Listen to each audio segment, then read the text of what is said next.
His name's Webster Colcord, and you might have seen his work on some national television ads. That's right. And he also did, well, let's not give away the surprise. We got a little surprise for you. David Gillen has the story.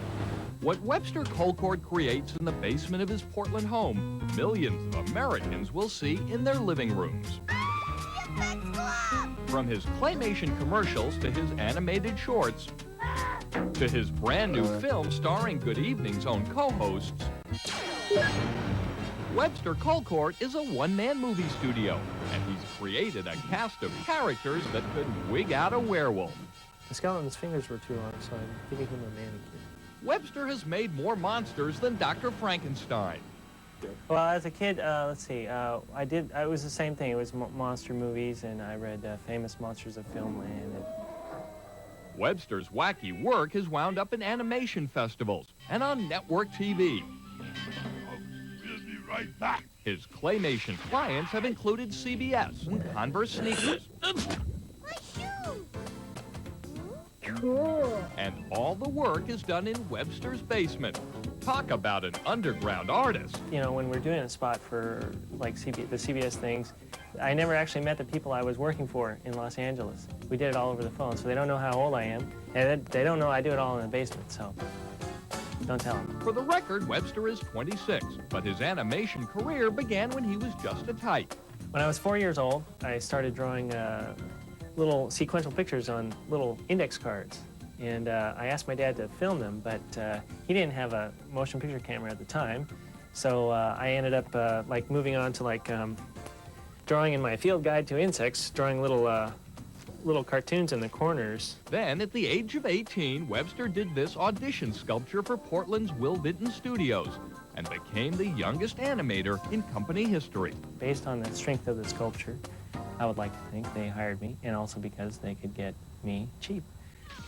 At Vinton Studios, Webster worked on the acclaimed California Raisin ads and learned the art of claymation, which he put to good use when he struck out on his own 3 years later and began fashioning some of the freakiest fiends you'll find anywhere. Well, I think it's part of the whole thing of living in the Pacific Northwest.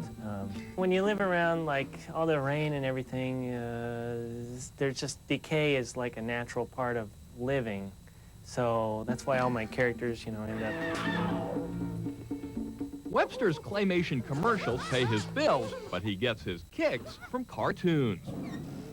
With characters like Howie Hurls and Mel, the monster from hell, it's no wonder Webster's work is regularly showcased in the Sick and Twisted Festival of Animation.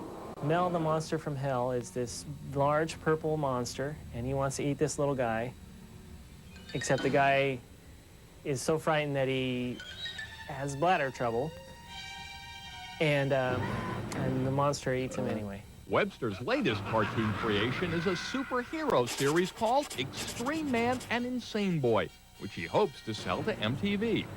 I'm Extreme Man, and this is Insane Boy. Extreme Man and Insane Boy are a crime-fighting duo that are really no good at fighting crime.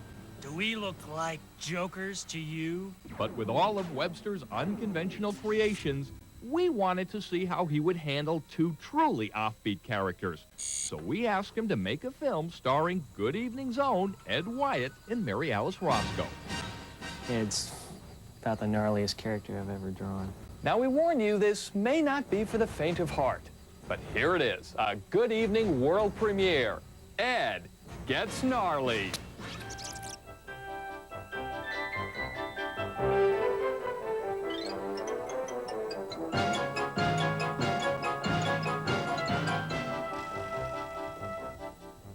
Hi there.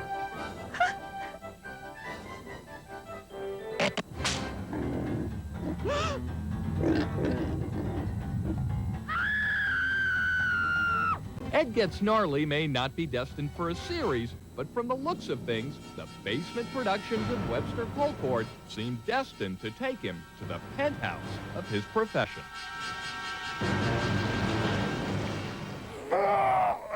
Oh, let me help you with that, Doesn't Ed. quite work in real life, does it? Keep your face on. Pretty nice piece. What do you think about Very that? nice, although I think in real life I'd be more likely to gross you out than the other way around. Probably true. Maybe have to work on the Subtle second point, one. but Now, follow. Webster's next spot will appear in July on the Nickelodeon cable channel.